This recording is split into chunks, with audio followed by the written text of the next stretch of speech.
Good evening. I am Denise Fort, Interim CEO at the Education Trust, a national nonprofit where we believe in the high academic achievement of all students, especially students of color and those living in poverty. Through research and advocacy, EdTrust works to close opportunity gaps that disproportionately affect our communities. We evaluate every policy, every practice, and every dollar spent through a single lens: what is right for students?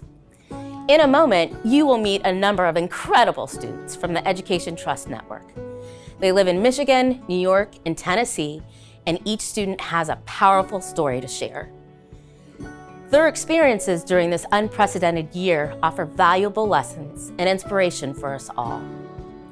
I commend each of them for their time and willingness to share with us today. I am especially honored tonight that our students are joined by the U.S. Secretary of Education, Dr. Miguel Cardona. On behalf of the Education Trust, I thank you for being here today and for your relentless commitment to make schools a place where every student can thrive.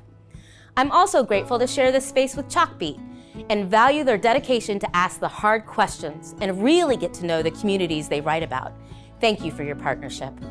Enjoy the conversation, and thank you all for joining us tonight. Good evening. My name is Nicole Avery Nichols, and I am the editor-in-chief of Chalkbeat. Chalkbeat is a nonprofit news organization dedicated to telling the diverse story of education in America. At this point, we all must acknowledge that the coronavirus pandemic has upended every aspect of our lives, including our schools. As journalists from local bureaus across the country, Chalkbeat has told the stories of children who have been called to learn in the midst of the most trying and frightening circumstances. We have also documented the journey of educators, administrators, and school staff who have learned new skills to make pandemic-era education a possibility. But the story is far from over. When schools open again next fall, there will undoubtedly be new challenges and hopefully new opportunities. Thank you for tuning in this evening for a robust student-led conversation that touches on some of the key issues facing students and schools across the country right now.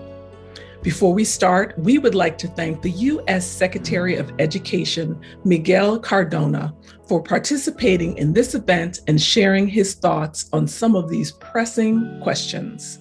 We also want to thank our event partner, the Education Trust, and the amazing student panel that they assembled. And thank you too to our sponsors, Lexia Learning. Stay tuned.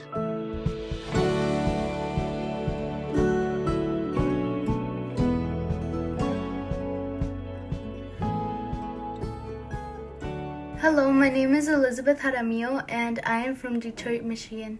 I currently go to Western International High School as a senior, and in the fall, I will be attending the University of Michigan, Ann Arbor. During the pandemic, a new hobby I've picked up is creating a podcast alongside other Detroit youth regarding social justice issues. Good afternoon. My name is Zadine Russell. I am from the Bronx, New York, and I am currently attending the Academy for Scholarship and Entrepreneurship. I am in the 12th grade, and I am going to Manhattan College this fall. One habit that I have picked up during the pandemic is meditation.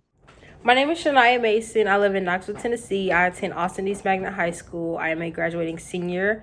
In the fall, we'll be moving to Atlanta, Georgia as a political science major to attend the illustrious Spelman College. And one thing that I learned during the pandemic is how to do nails. Hello, my name is Joaquin Martinez, and I'm from Detroit, Michigan.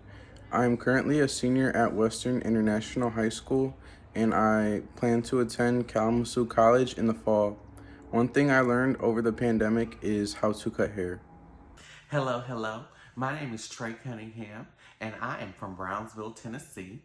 I am a recent graduate and alum of Haywood High School, the home of the mighty Tomcats. And in the fall, I plan to attend the illustrious Tennessee State University, where I will double major in healthcare administration and planning and public health with a concentration of international affairs. One hobby that I picked up during the pandemic would be customization and of like common party items like chip bags and chocolate bars and things like that. I learned how to customize them, and I turned that small hobby into a little business.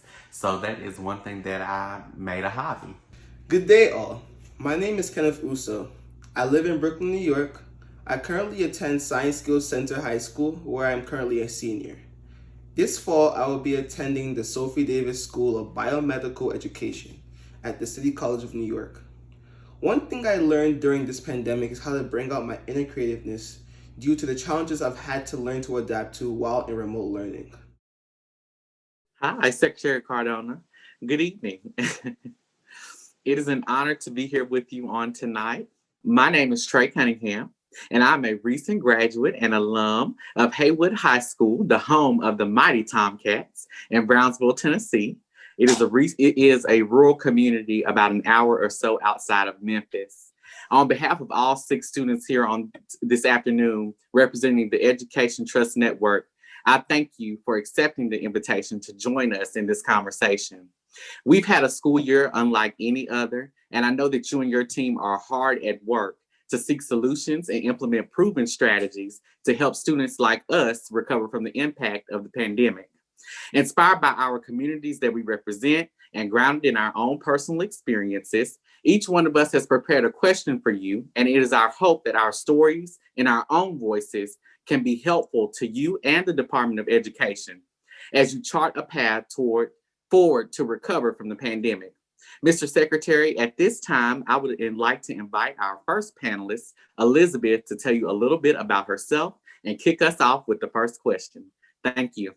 Good evening, Mr. Secretary Cardona. My name is Elizabeth Jaramillo, and I live in Detroit, Michigan, and am currently a senior at Western International, which is home of the Western Cowboys.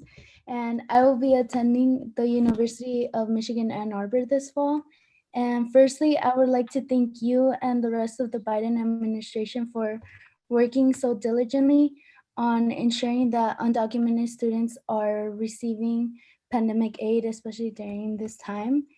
And I come from a predominantly Hispanic and Latino community, which is why the issue of sanctuary schools is so important to me. So my question for you tonight, Mr. Secretary Cardona, is what steps do you think are necessary in order to identify all U.S. schools as sanctuary schools in America, especially during this time where school is at home for a lot of us? Thank you, Elizabeth. I'm so honored to be with all of you, and I look forward to a great conversation. It's the highlight of my day to be able to sit and talk to students today. So thank you. Y sí, yo también vengo de una comunidad latina donde hay muchos hispanos y sé la importancia de la escuela para los niños. I too know the importance of schools being safe places for students. And as you mentioned, the American Rescue Plan is intended to provide the resources so that schools can do what they do best.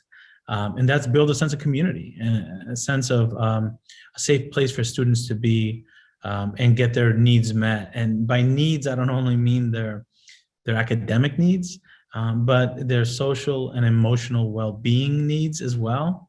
And as we saw during the pandemic, we saw students that were hungry. So we had to take care of their hunger needs, right? There were students that were dealing with loss. We had to take care of those needs. So my hope, Elizabeth, is that as we move forward, we ensure that not only do we have the resources, but we have the training and the capacity and the design for all schools to be safe places for all students where all of their needs could be met and schools could serve as a hub for their entire community. Because as you mentioned, schools are those places where you go to, where you feel safe, you feel comfortable, supported. That has to be our goal in every school across the country moving forward. And I know we're working hard to do that, and I know our educators are too. So that's my hope that we'll get there very soon. Thank you. Thank you so much. Good evening, Secretary Cardona. My name is Kenneth Uso. I live in Brooklyn, New York, and I'm currently a senior at Science Skills Center High School. The school I'll be attending this fall is the Sophie Davis School of Biomedical Education in Harlem, New York. I would like to thank you for this amazing opportunity to discuss the challenges students across America have been facing. Also, for the efforts of the Biden administration towards ending this pandemic. Throughout this pandemic, many students have been struggling with the completion of their assignments, causing their grades to decline. Personally, I've been seeing this in New York City, where many students are receiving NX grades, which is jeopardizing them from either graduating or moving on to the next grade. So this leads me into my question. How does the US Education Department plan to close the educational gaps from over a year of online learning? Thank you so much, Kenneth, for that question, that insightful question. And just yesterday I talked to Chancellor Porter, and I know in New York we have folks that want to make sure that we do everything possible to meet the needs of our students. And you're absolutely right. This year was so disrupted, which means that getting assignments in or getting completion when there were other basic needs that were had to be met was more difficult for students. And what it resulted in is students having grades that are either incomplete or toward the end of the year now, trying to catch up on things so that they can graduate or get the credit that they've worked so hard to get.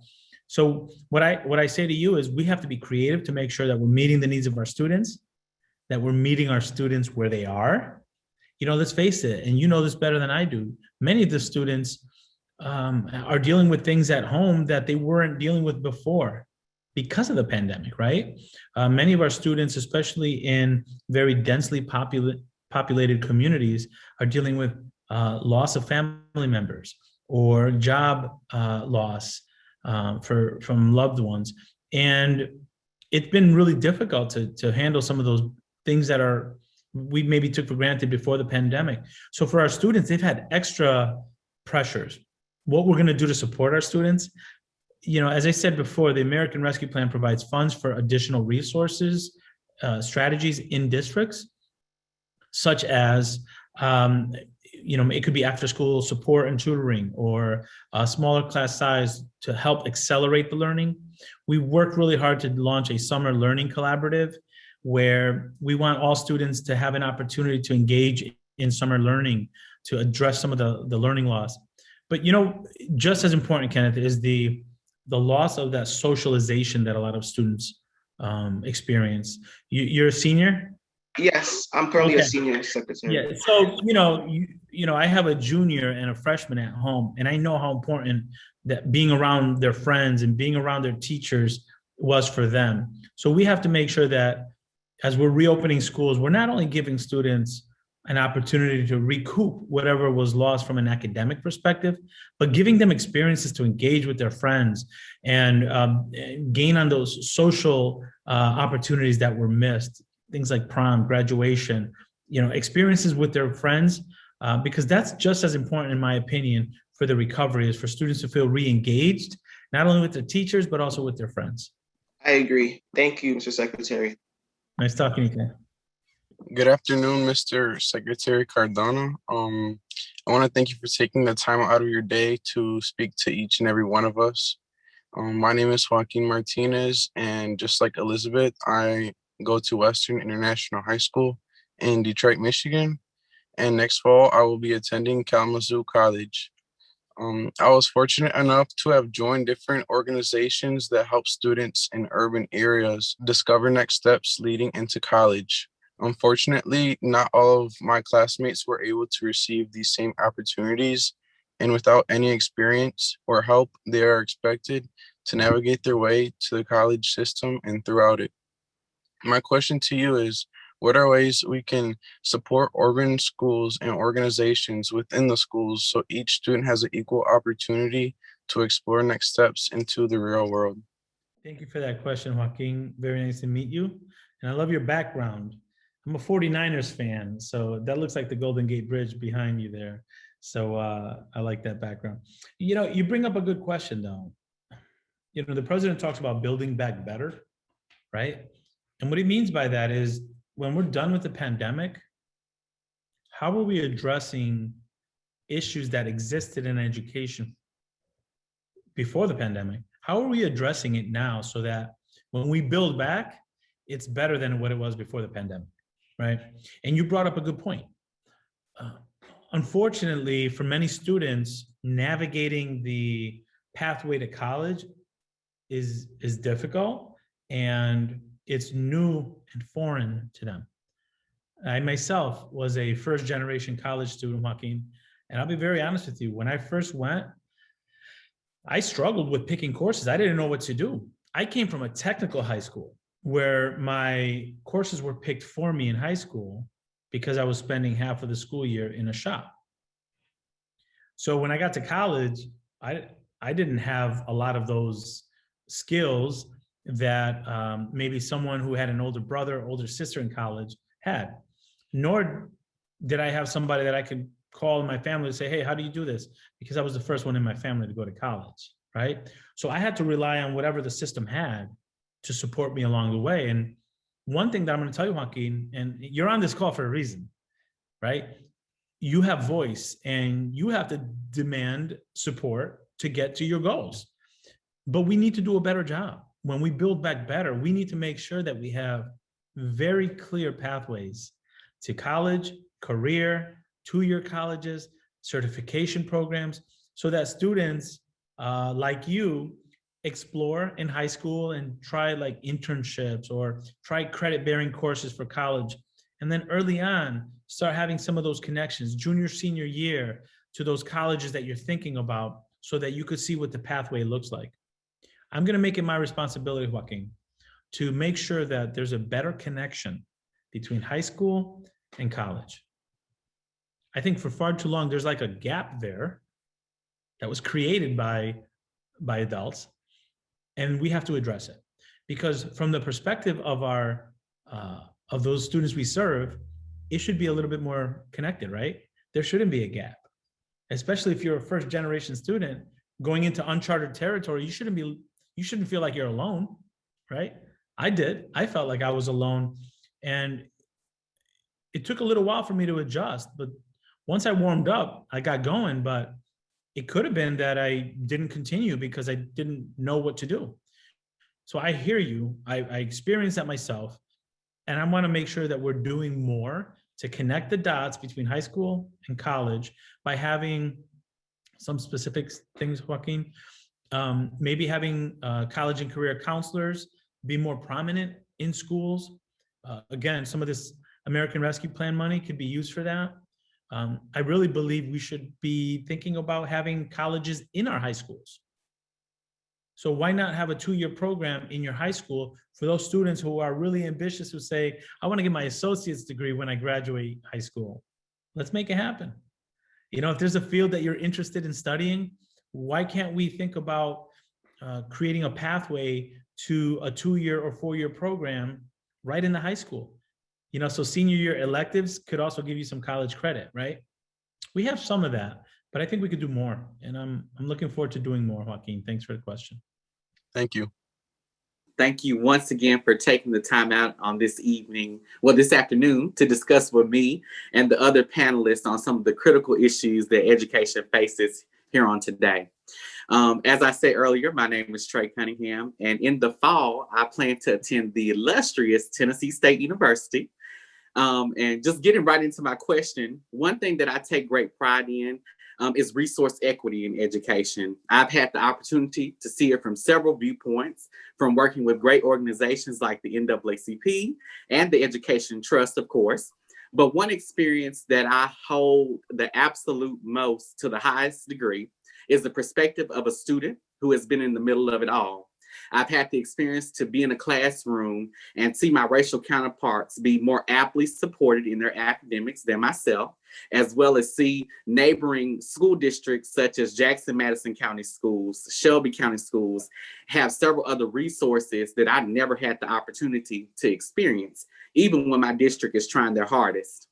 It is important that all students have the opportunity to be empowered and have access to rigorous learning opportunities, which leads me to the question that although federal education funding is distributed to states, how will you and your department ensure that education resources and funding are fairly distributed and to ensure that all students get what they need?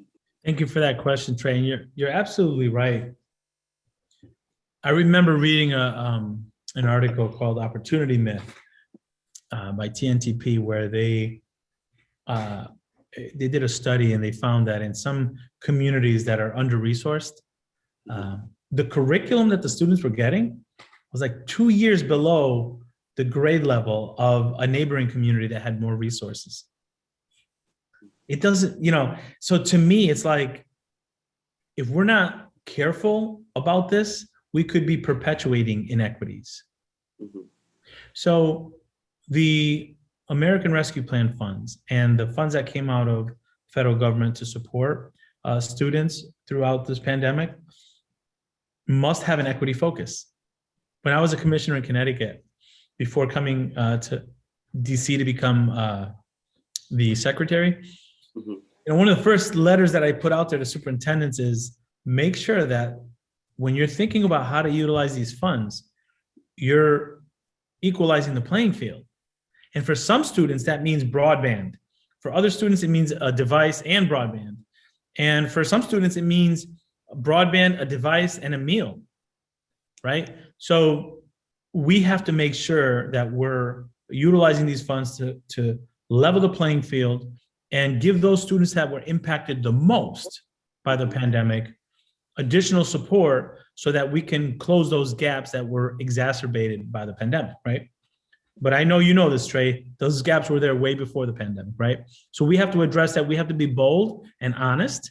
We have to look at where our students are, and we have to make difficult decisions about where we're going to put our resources. At the Department of Education, it was the expectation of Congress to get the funds out. And what we did was we said, we're going to get these funds out because we agree that they need to be in the classrooms as soon as possible. But we wanted states to submit plans to us. And those plans had to include two things. And you called them just now in your question. Number one, how are you addressing the inequities that were made worse by the pandemic, right? So you have to have an equity lens when you're talking about strategies. And number two, you have to have stakeholder engagement. You have to listen to the people that were affected by the pandemic, people that understand at the ground level what it means to have gone through this pandemic and what you need coming back. So, Trey, it could be that a state put out surveys or work with their superintendents to have focus groups like we're doing right now, to hear from students, hear from parents, hear from educators about what the needs are. And those will bring out the inequities. But they also have to have an equity lens to make sure that they're utilizing the data that they have that show where the need is greatest and making sure that those resources are also going in large proportion to those places that were hit the hardest. So that's what we're doing to try to ensure equity. But we're also asking folks to reimagine. Don't go back to what it was in March 2020, Trey. That's not a high bar, right, Trey? In some places, some kids were underperforming for decades. We need to do better, and we have the resources now. We have a president that gets it, and we have students like you all that are going to keep pushing and making sure that we're doing our jobs to make sure that we make an equitable system moving forward. Thank you so much for the insight and your great answer. I guess that's the next student's turn. Good afternoon, Secretary Cardona. One serious issue is the lack of financial literacy in schools in terms of on-the-job knowledge, credit score, income, savings, and loans, and basically how to prosper. Students are pushed out in the world uneducated on how to manage their money and so end up in generational debts. I myself have gained some job experience from my school working with the NYC CTE program. However, job experience is not enough because 1 in 5 American 15-year-olds doesn't understand basic financial concepts, according to the National Center for Education Statistics. You're right, and we have work to do. Thank you for that comment and for the opportunity to respond to that. We do have to make sure that our students are prepared for life after graduation, which can include higher education, some post-secondary workforce development, or the workforce itself. And it has been my experience that for the most part, students they want to have those financial literacy skills to be able to function. And one of the things that I've experienced in my previous roles is that oftentimes students are having to choose between a personal finance course or a AP math class that gives them access to college credits. So what we need to do is make sure that we're creating opportunities for students to learn early on. It shouldn't just be an elective in high school. It should be interwoven into the curriculum in a very meaningful way. As I said before, I'm a parent of a 15-year-old and a 16-year-old, and I get that question too, about the mortgage, about the credit score. And these are skills that need to be taught. So those policy decisions are made at the state and local level. But I do think, it takes advocacy like what you're doing right now and everyone on this call to really communicate what your wishes are as students. I mean, we work for you, right? We work to educate you and to work with you and to build systems for your success. And if we're hearing from students that they want more options here, we need to make them available to students. So continue your advocacy. I'm listening to you, and I'm going to continue my advocacy to make sure that when we're building back better, we're giving students opportunities to learn those skills that we know they need as they go out into the world after graduation. And while I don't have decision-making authority on curriculum, I do feel that it's important to communicate the importance of those courses and, where possible, advocate for them to be available to all students earlier on too, not just in high school. Thank you. Hi, Secretary Cardona. My name is Shania Mason. I live in Knoxville, Tennessee, and in the fall, I will be attending Spelman College in Atlanta as a political science major. I go to a Title I school, which is typically a school full of low-income families, and in my case, predominantly African-American. I graduated from high school in 2 days, so I've been in my community for about 8 years, we can say. So I know the family style and how everything is as far as parades and things of that such. But this year in general, 2021 and 2020 has been the hardest, not only because of the pandemic, but from when I went from my first semester, I was fully virtual, to my second semester, I came back fully in person. And from January 12th, shall we say, we lost a total of 5 students to gun violence within and outside of our school's walls. So my question to you, sir, is what allowed you to feel safe inside of school, and how do you think that differs from modern day? Well, let me tell you, first of all, I went to a Title I school too. I remember going to that Title I school, and I remember the need in this school, and I was one of those students that had need. And I'm proud of the fact that because of those supports, that school is currently a Title I school and gets a lot of funds. I got the support that I needed. I got the education that I needed to be successful. So your question was about what's the difference between schools when I went to school and today? Yes, sir. What made you feel safe versus how do you think that may differ as a student in modern day? Yeah. When I went to school, it's always about relationships, Shania. Whether it's then or now, it's about relationships. You need to feel that there are people that care for you, right? That emotional safety is critically important.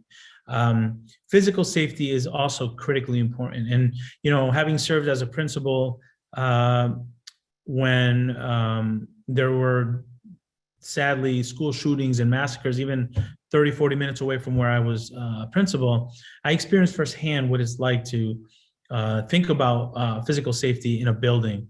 And we took safeguards then, and there still exists now. Throughout the country, our schools have safeguards that we didn't have before. I was an educator when 9/11 happened, and I remember the changes to our schools then. So there are efforts underway to make sure schools are safe for students physically, but I also want to focus on the social and emotional health of students. I want to focus on the mental health of students too, Shania, because I know that's important.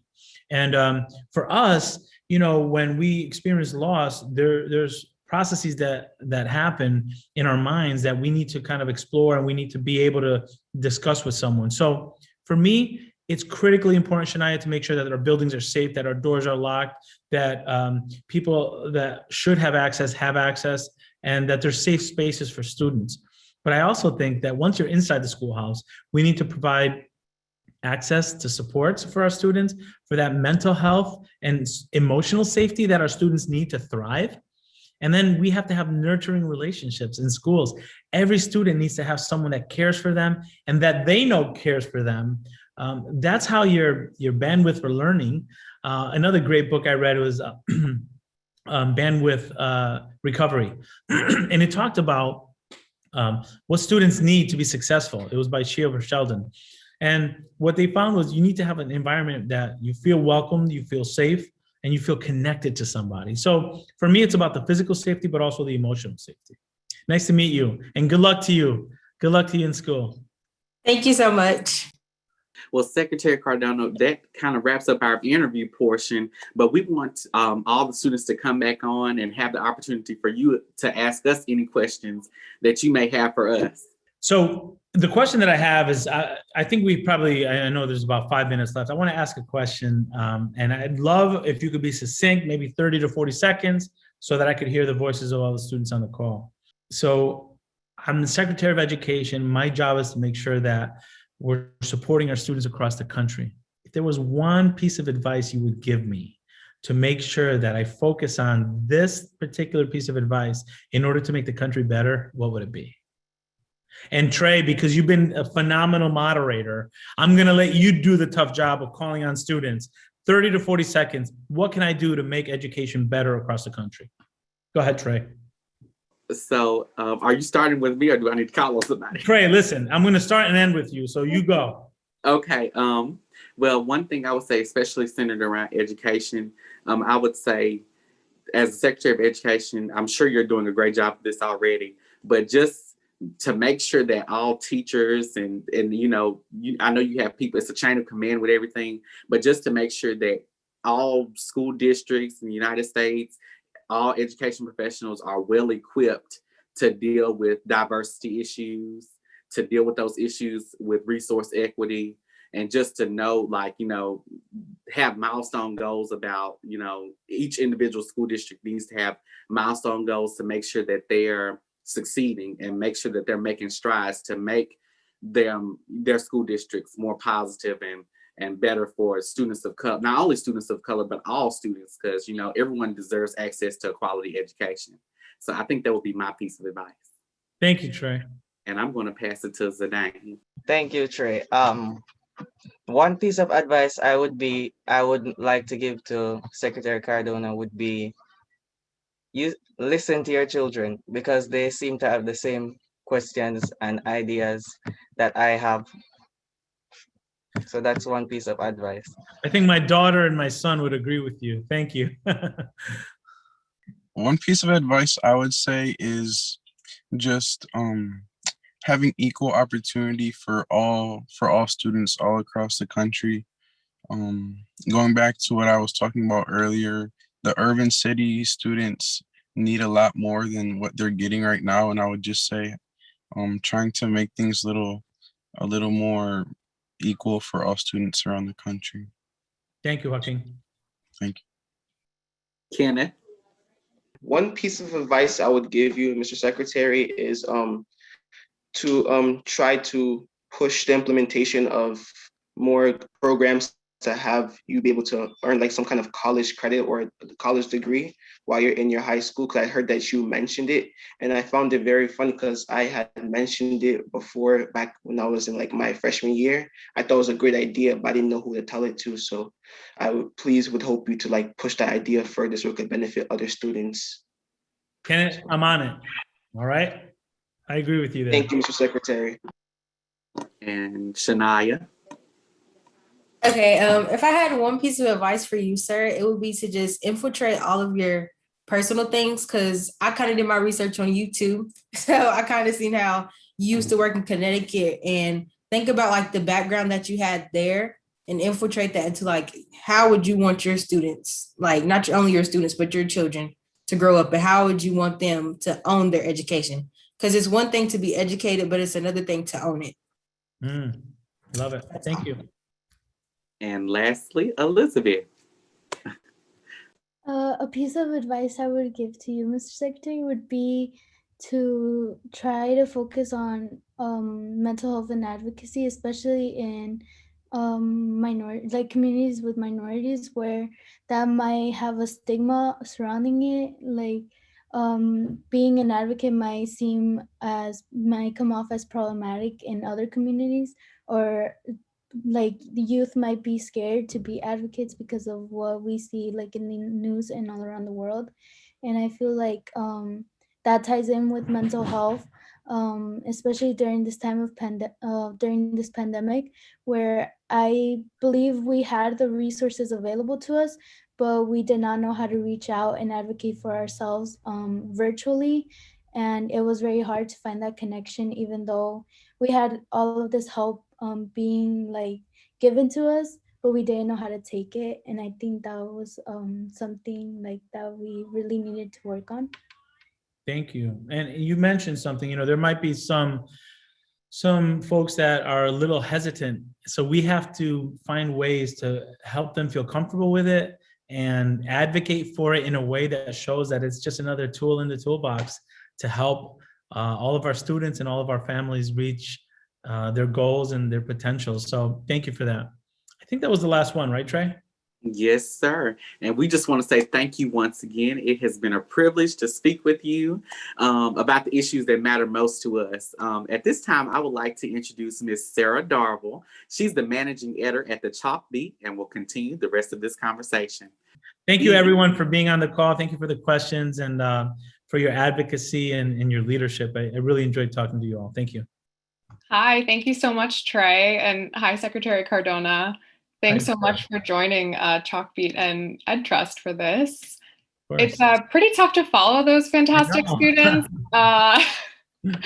So my approach is going to be to jump right in, and hopefully we can build on some of the conversation that you started with them. I actually want to start by talking for a moment about the group of students who didn't enroll in public school at all last year. We saw enrollment dip across the country, especially in kindergarten, whether students, ended up at childcare centers or homeschooling private schools, or none of the above. What's your message to families right now deciding whether to opt back into traditional public school? And are you expecting those numbers to rebound next year? Thank you. First of all, nice to meet you and glad to be with you. I remember experiencing that when I was commissioner in Connecticut, and we found that we had about 15,000 students less. And what we found is about half of that number were 4-year-olds and 5-year-olds. And, in August, we were in a much different place in terms of spread and, where we were with the pandemic. So I believe families made the best decision based on the facts that they had at that moment. And in many cases, they felt that due to safety issues or the difficulty of adjusting schedules for hybrid models, that the best decision at the time was to bring students back. But what we are hearing is that by and large, most families are looking forward to sending their children back to school. And they recognize the impact of having to learn from home fully on their children, not only academically, but from a social and emotional perspective, that students need to be around others. The way their brains develop, they need to be around others. So parents are noticing that. I do expect a rebound. I do hope that messaging is happening, and I'm seeing it everywhere I go. But I do hope those families that are still wondering, I do hope the messaging is getting to them that the schools are going to be safe, they're going to be nurturing environments, and they're going to be places where their children can thrive. So I do expect a return, and I want to make sure that as they return to a system that's better than the one that was there before, not only in terms of safety and emotional well-being, but also in terms of programming that addresses whatever gaps were created or exacerbated, and just overall just welcoming, nurturing environments for all students. So building on that return, obviously you've spent the first months of your tenure pushing schools to reopen their doors. Obviously, another trend we've been watching, and it's been true in the school systems where the students you just talked to go to school, there has been a big share of students who've continued to learn from home through the whole, through the rest of this school year. And I wanted to ask you about what we're hearing from a lot of school districts about next year, that they are going to offer a full-time virtual option for families that want it. And particularly if whether that concerns you given the trends we've seen, particularly in terms of families of color opting for virtual learning at higher rates, or if you feel like that's an appropriate choice to offer all families if they feel like they need it. Yeah, it's a great question, Sarah. And one where I feel, first of all, I have to preface it by saying, it's critically important that the local and state officials are the ones making those decisions. They know their communities best, they know their students best. And Sarah, we really have to balance, we talk about innovation and providing flexibilities and options and building back better. And for some students, a small number of students, they prefer the remote learning, or they learn best that way. I'll say that, and then in the same breath say that my fear is that the students that need the in-person the most would be students who would either select or be required, or be not required, but take the fully remote option and not get the supports that they need. I would also fear systems that have students who do not fit the traditional mold of how schools are designed being pushed out, because that's a better option, because there's challenges, or there's learning difficulties, or emotional needs that the student has, and feeling that, I'd rather go home and do this. Our schools need to meet the needs of all students every day, and we need to make sure that our schools are places that are equipped with the tools, the resources, the training to meet the needs of all of our learners. I want all students to have an opportunity to learn in person every day in the fall, and that should be the default. If there are creative options, I think we'd have to be very careful not to create a system where some students are learning in the schoolhouse and some students that maybe didn't find the schoolhouse a place where they felt welcome, feel that they're better off not learning in the school.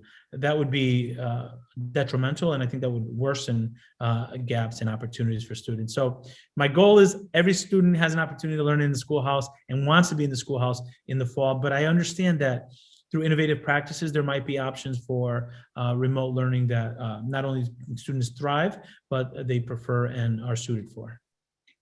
And speaking of some of that, that trauma that you were mentioning, and also I would love to talk to you about those classroom discussions too, and particularly, after George Floyd's murder last year, Chalkbeat reporters across the country talked to a lot of teachers who were trying to provide space in their classes for students to process his death, the death of other Black Americans, particularly at the hands of police, and to discuss and contextualize the protest movement that followed.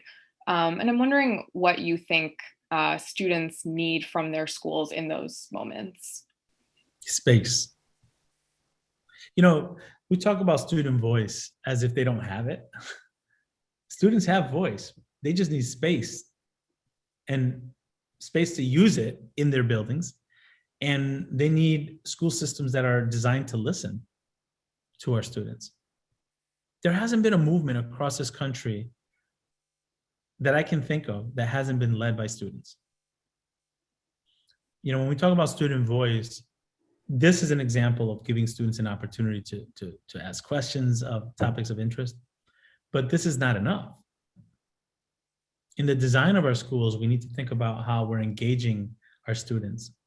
And they're gonna bring into the classroom the topics that are on their mind and what they're passionate about. And like Shania, they might find their purpose to go into political science or follow that as a field. So I think we need to design our schools to be able to address the curricular needs that our students need to be successful, but also to provide opportunity for them to be engaged and owning the learning that they're participating in. When we talk about redesigning or reimagining schools or building back better, I sure hope student voice is a bigger part of how we do business moving forward as educators. So when we have topics, as you discussed, that they need time in the classrooms where students could process, and where we can look at the issues that they're seeing on the news every day when they get home, when they're seeing in their social media feeds every day. We can't think that as education institutions, we can block that out. We need to provide an avenue through which our students can dialogue, they can process, they can communicate what they're thinking, and they can be agents of change if they want to see something to improve. I had a fifth grade student, Sarah, interview me about 2 or 3 weeks ago. She was working with a newspaper, and she had an interview, and I asked her at the end. I said, her name is Belen. I said, Belen, how do I get on this press list? That's I know, she's amazing. And she came into my office. So she came to DC, she interviewed me outside. And then she came up to my office. I let her sit down, and she got comfortable toward the end. But I said, give me a piece of advice, kind of like I told these students. She said, instead of asking students what they want to do when they grow up, ask them what they want to change. That was powerful. To me, all of our students have voice. We just have to make sure we're designed to listen as institutions. So issues of the divide in our country, pandemic relief, inequities, what they're seeing out there, what great topics for our students to build community, build leadership. And I believe firmly that we can do this and build community in our schools. We can do this and not only have an educated student body, but also a student body that can listen to different perspectives, that can think about an issue from different perspectives if facilitated well. Isn't that what we need more of in this country? So this is our opportunity to reopen our schools, thinking about how to engage student voice so that they can have say in what they're learning, but also build those important life skills that are going to drive them forward when they graduate. So to that point, I feel like part of what's made this last year so remarkable and so complicated for students and for educators is I feel like we've seen this current going in two directions. One where, states and schools and teachers are really thinking about how to better incorporate the history of Black Americans into their curriculum, for example, and also just more directly engaging and providing those discussion spaces, particularly around racism in our schools or in our communities. And we've also seen, I think, the current moving in the other direction where some lawmakers and policymakers have been seeking to restrict how teachers talk about systemic racism and bias. And even if what they're actually looking to limit is fairly limited, a lot of teachers are worried about the effect that could have on classroom discussion. So I'm just wondering what you make of that backlash, and do you oppose efforts to legislate the way those discussions happen inside of classrooms? I really believe strongly that we need to leave the business of educating our youth to the educators who are trained professionals on how to do this. And don't think for a second that these issues are not coming up in conversations with students. Just, ask the panel. They're watching, they're seeing it. We have a responsibility to make sure that we're engaging in what's happening in our country in the learning process. I'll say that, the Department of Education doesn't have a role in curriculum, but states and local officials do. And, I don't think we should be in the business of excluding what students are discussing or what they're seeing for fear that they can't handle it. I think they can handle it, and I think we can become stronger as a nation if we do it well. I also think that it's critically important that we think about reframing what might lead to some students being disengaged. Every student should be able to see themselves in the curriculum or hear stories of how this country was built with different folks from different parts, and how the diversity in our country is our strength. I think we have a responsibility to make sure that what we're putting in front of our kids is our history, but also the contributions of different folks in different groups and how they contributed to the greatest country in the world. And I think, as I said earlier, you can do this and build that sense of pride in our country while being honest about some of the challenges that we've had in our history and some of the things we're not proud of in our history. We need to make sure that we have confidence in our educators, number one, and that our students are prepared and able to handle this. And what better than educational institutions to do that? What about that do you think is getting lost in translation? Because it seems like there's, not everyone is in agreement on that point. Sure. Well, like everything else, I think, we have very strong opinions on either side. And unfortunately, sometimes these things become politicized.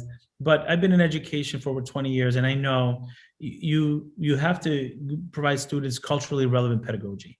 You have to provide students opportunities to see outside of their experience. Shania mentioned that she was in her community for 8 years, so she knows kind of the flow and the culture of that community. Well, as Rudine Sims Bishop said, many times our curriculum serves as windows into other cultures. It serves as a mirror so you could see yourself and have greater confidence in who you are, because you see that some of the important figures in history look like you or have similar backgrounds to you. And sliding glass doors where you can use through books or curriculum an entryway into another culture to experience how others experience it. And there you build the skills that you need to be successful in life.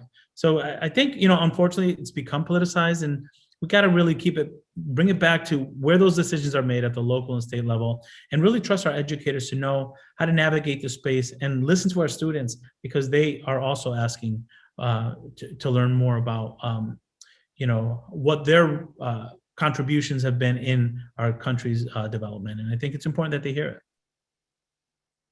Thanks for that. I would love to take one half step back as well. So much of looking ahead right now is thinking about how to recover from the pandemic and everything that students have been through over the last year. But one thing we've been thinking a lot about that the pandemic has almost diverted attention from a little bit is some of the discussions that were happening before about school integration and school segregation. And I was wondering if this is something you plan to work on as education secretary. I know President Biden has proposed some money for districts that want to take this on voluntarily. And I also just wonder if you see a role that you can play when it comes to districts that aren't interested or willing to address it voluntarily. We first have to start with why it's important. I was blessed to have been raised in a community that's very diverse.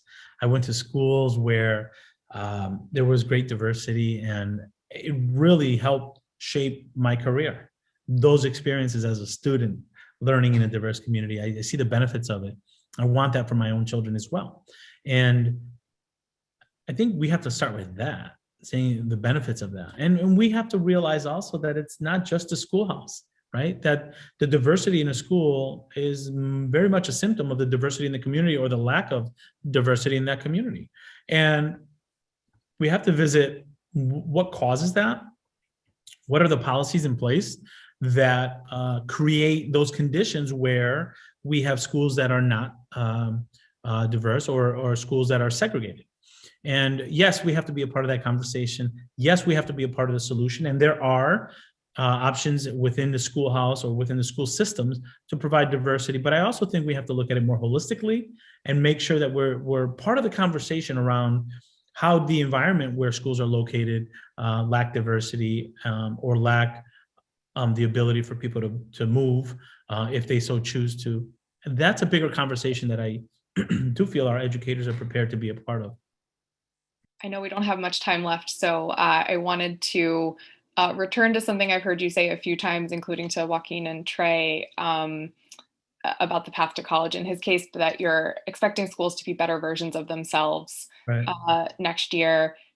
You talked a little bit about that path to college piece, but I'm wondering, what else would that mean to you in concrete terms for schools to be better versions of themselves? Sometimes that reimagining talk gets really vague over time, and so I'm wondering what that looks like to you in concrete terms. I'm going to get very specific, Sarah. Okay. Now, it doesn't mean that I endorse this.